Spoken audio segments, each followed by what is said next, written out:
Ngayong tag-init, ekstrang pag-aalaga ang kailangan ng ating mga anak. Kung napapansin nang naiinitan, pansamantalang nasa lilim o kaya paliguan sila ng makapagpalamig. Bukas sa mga pintuan, bukas sa mga bintana, hindi naman kailangan mag-aircon. Pangalawa, tanim, no? Nakakatulong yung tanim sa pagdagdag ng lamig sa paligid. Pakainin natin sila ng mga prutas na in season. Pakwan, mangga.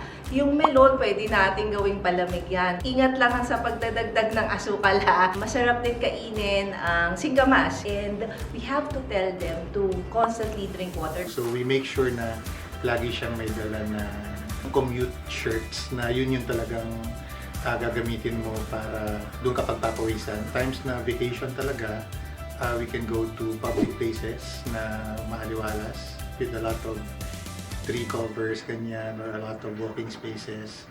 May group chat kami in our community and I ask the parents and encourage them to make sure na they allow their kids to go outside, especially ngayong summer, na maglaro during the time na hindi na maaraw.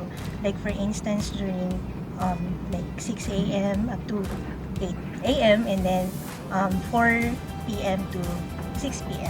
Also encourage them to wear protective accessories, mga hats, yung mga shades.